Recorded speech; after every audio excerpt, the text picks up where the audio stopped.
Hello everyone. Thank you for joining me today. Today we are going to talk about 7 things that you need to know before moving to Panama. If you are new here, my name is Latriva Hill. I moved to Panama a year and a half ago and I still absolutely love it here. So let's get into the 7 things that you must know before visiting Panama.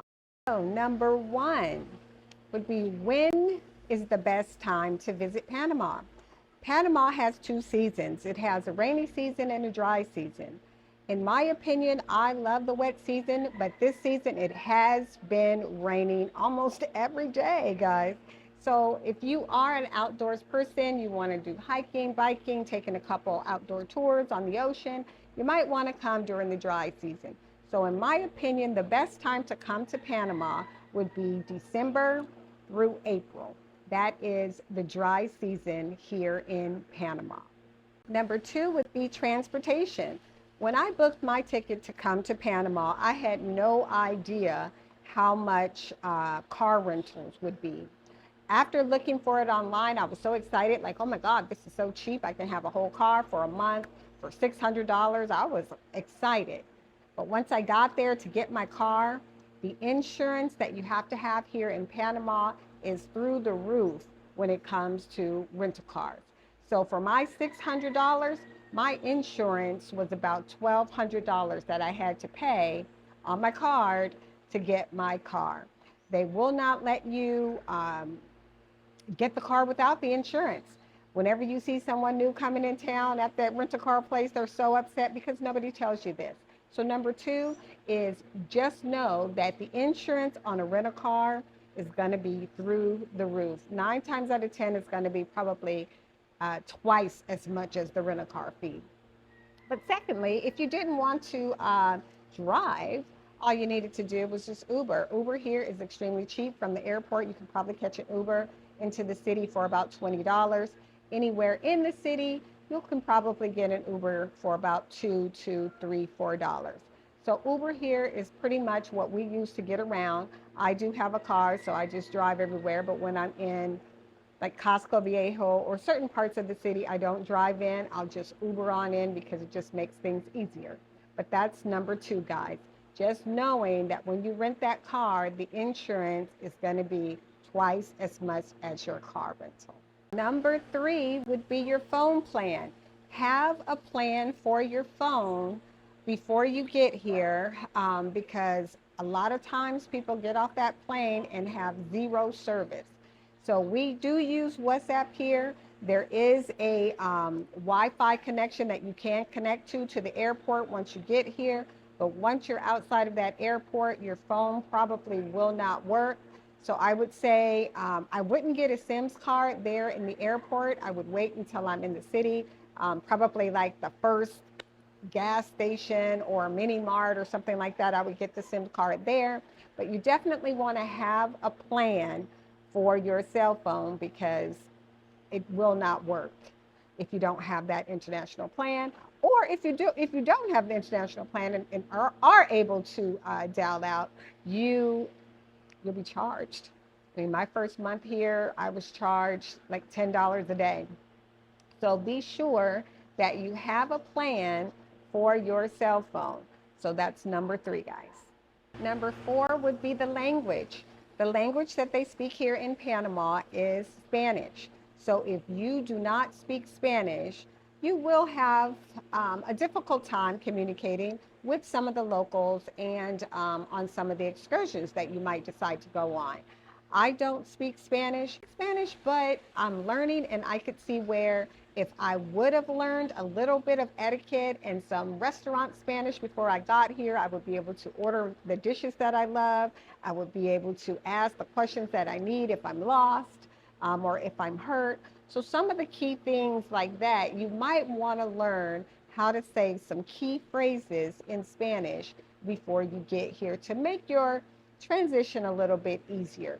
Because a lot of the Panamanians, they don't speak English or they speak broken English. So it'll be very hard to communicate, but you can. But if you have some time, I would just say go ahead and learn some key phrases that will help you along once you get here. Number 5 would be the cost. how much should I bring when I come to Panama? I think that just depends on what you're planning on doing. The excursions here will run you from $40 to $200 for pretty much all of the nicer ones that you might want to do. If you do want to travel the country to see different cities and things, and you might want to hire a driver, that can cost you about $60. But I would come with cash. You can bring up until $10,000 cash in with you into Panama, even if you don't want to bring that much. I mean, not for a vacation or a scouting trip, but I came with a bunch of cash. I came with itinerary of the things that I wanted to do. When I first came here, I just traveled as a tourist. I wanted to see Panama. I wanted to see all the bells and whistles of Panama. And I think that first month cost me about, I would say about $2,000 in excursions for the entire month. And I overspent for my Airbnb because I just felt that if I spend more money, it was going to be safer. So do not make that mistake. Panama is pretty safe overall. All of the different areas, I haven't had a problem. I haven't seen a problem here. So I wouldn't get too hung up on if this costs this amount, maybe it's better, because I kind of did that.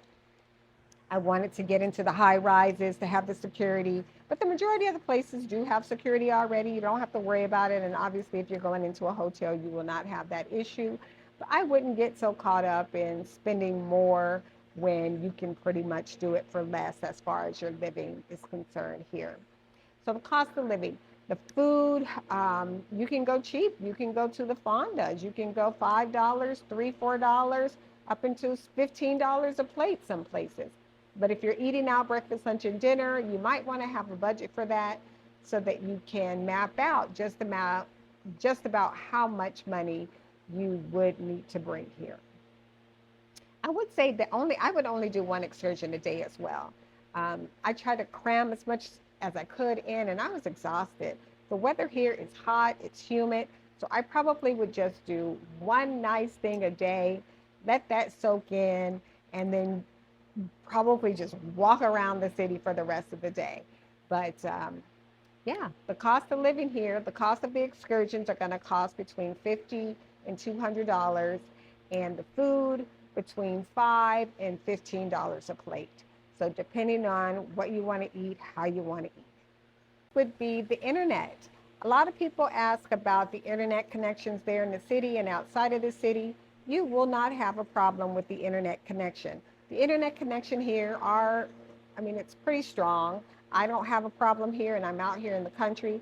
The only time I do have a problem is with if the electricity goes out. Then obviously I'm going to have a problem. But outside of that, no problem. No problem in the city with the internet. As long as your building has a backup generator, you won't have any problems, because if the power goes off, it's just going to shut right back on within 2 seconds. So it will not have any interference. So coming to Panama, you do not have to worry about the internet connections.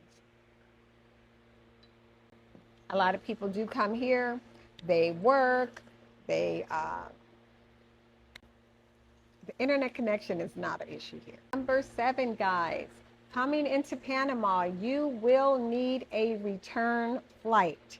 So you would need your return flight going back home, or you would need a forwarding flight taking you to your next destination. But here in Panama, once you reach Panama, they will ask you, they will look for it and want to know your return flight. So I hope this helps you not make the same mistakes that I made when I first got here. I completely overspent my first month in Panama. I think overall, between the $2,000 in excursions, my Airbnb ended up being about $3,000. And so total about $5,000 for the month of April, my first trip to Panama. So you guys do not have to spend that much. Like I said, the safety, it's safe anywhere you stay here in Panama for the most part. I would not be concerned about that. I would not even overpay for food. There's some nice restaurants that you can stay in that range between $9 and $10 a day. But if you do want to go a little bit more fancy, you can get the ones that are $15 to $20 I think I said a day, a meal. So enjoy Panama, guys. I hope that you love it as much as I do. And if you have any questions, please leave them in the comments and I will respond to every one of them. Thank you and see you on the next video. Bye.